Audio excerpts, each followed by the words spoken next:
안녕하세요. 불경기가 계속되다가 코로나 바이러스까지 겹쳐서 자영업자들이 아주 어려운 상황입니다. 오늘은 이와 같은 상황에서 자영업자들이 취해야 할 방도에 대해서 알려드리고자 합니다. 물론 중소기업자도 마찬가지입니다. 원래 민사법상 시간은 채권자의 편이다 이렇게 얘기를 할 수가 있습니다. 이게 무슨 얘기냐면은 시간이 지나면 자연히 갚아야 될 금액이 늘어난다는 거죠. 그 전형이 임대료죠. 또 급여도 마찬가지입니다. 종업원들을 데리고 있으면은 일을 시키나 안 시키나 급여를 주어야 합니다. 그렇죠? 또 이자는 시간이 지나면 계속 발생합니다. 어떤 모든 요소가 다 이런 것들이 있어요. 어떤 부분은 고정된 비용일 수도 있고 어떤 것은 생산량에 따라서 다를 수도 있겠습니다. 그러니까 보통 이런 것들을 이제 고정 비용이라고 그러죠. 이와 같은 고정 비용이 계속 발생하면은 말하자면은 시간이 지나면 아무 활동이 없어도 갚아야 되겠죠. 그런데 이와 같은 고정 비용은 전부 기업은 매상을 통해서 얻어진 수입으로 이것을 감당하게 됩니다. 그런데 매상이 갑자기 줄면 어떻게 될까요? 가지고 있던 돈이 없는 한 계속 갚아야 되고 손실이 누적되게 될 겁니다. 그런 의미에서 시간은 채권자의 편이라고 말씀드리는 것입니다. 결국 도산하게 되겠죠. 그런데 이 기업이 벌지 못하면은 처음에는 가변 비용이라 그럴까? 이 벌기 위해서 가변 비용을 쓰죠. 물품 대금이나 이런 것들이요. 그렇게 해서라도 벌어야 되는데 이 고정 비용이 너무 많이 나가게 되면은 버는 것에 비해서 결국 채무자가 망하게 돼 있습니다.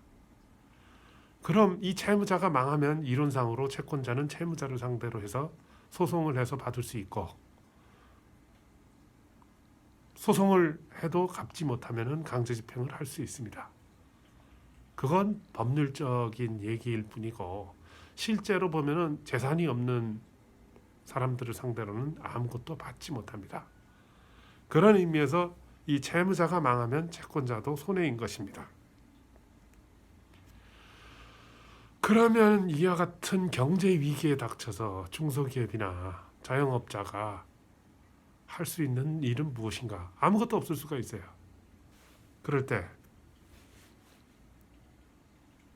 흔히 제가 상담할 때 드리는 말씀입니다. 어쩔 수 없을 때에는 당황하지 마시라. 이거 제가 개발해낸 말은 아니고 사랑할 때와 죽을 때라는 유명한 소설의 한 귀절입니다.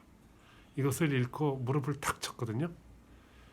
전쟁 상황에서 죽음을 앞두고 있는 그와 같은 불확실성의 상황에서도 절대로 당황하지 않는 것이 생존 비결이다. 이런 맥락에서 얘기한 것 같습니다.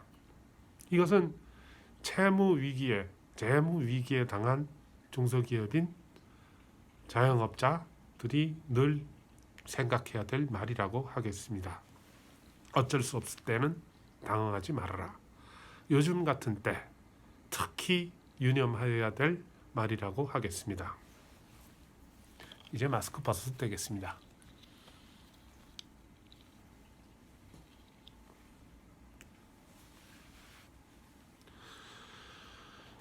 이 중소기업의 경우에는 회생 절차, 워크아웃 절차, 또 채권자들과의 협상이 비교적 잘 되는 편입니다. 왜냐하면 아까도 말씀드렸듯이 채무자가 망하게 되면 채권자도 큰 손해를 보기 때문입니다.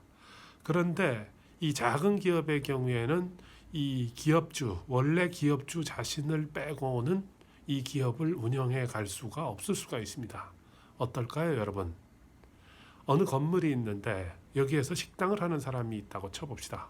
그 식당이 장사가 안 돼서 결국 망해야 한다면은 그 손해는 1차적으로는 식당 주인이 보겠습니다. 그렇지만 거기에서 망해 나가는 식당을 보고 있는 건물주로서도 상당히 많은 손해를 보겠죠. 임대료를 그동안에 지나치게 많이 받았다는 것이 증명되는 것이기 때문입니다. 또 건물의 경우 한참 비어 있었던 건물의 경우에는 임차인을 찾기도 매우 힘듭니다. 그러다 보면은 이 임차인을 유치하기 위해서 임대료를 낮춰야 될 것이고, 낮추게 되면은 건물의 가치 평가액 자체가 줄어들게 되겠죠. 이것은 어디나 마찬가지입니다. 기업이 돈을 제대로 벌지 못하게 되면은 금융도 같이 위축되게 됩니다. 어찌됐든 이 중소기업을 계속하면서 구조조정을 이루는 방편으로 법은 회생 절차를 제공하고 있습니다.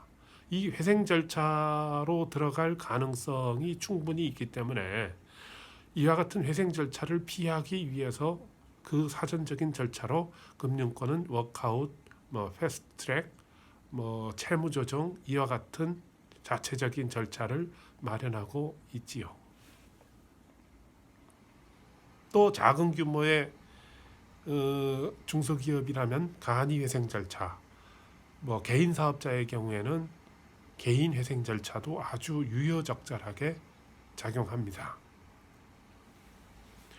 이와 같은 절차를 택할 것인가 말 것인가를 고민할 때에는 주저없이 주위의 전문가를 찾으십시오. 굉장히 많이 있습니다. 광고하는 분들도 많고, 물론 저희들한테 오셔도 좋겠죠. 이와 같은 사정이 있을 때, 채무를 제대로 갚지 못하는 그러한 사정이 있을 때 주로 드리는 말씀은 일찍 시작할수록 예후가 좋다. 말하자면 병의 경우에도 초창기일 때 의사 선생들이 쓸 수 있는 대안이 많은 것과 마찬가지입니다.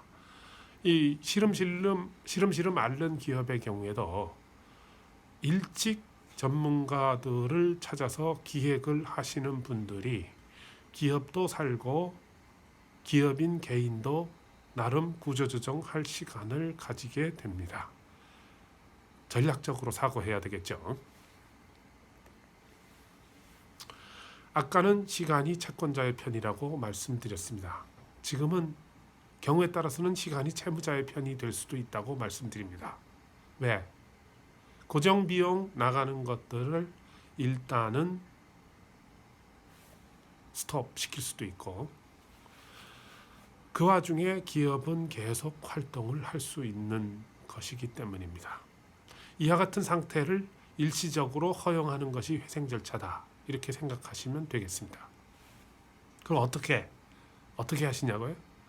계속 구독해 주십시오. 이상입니다.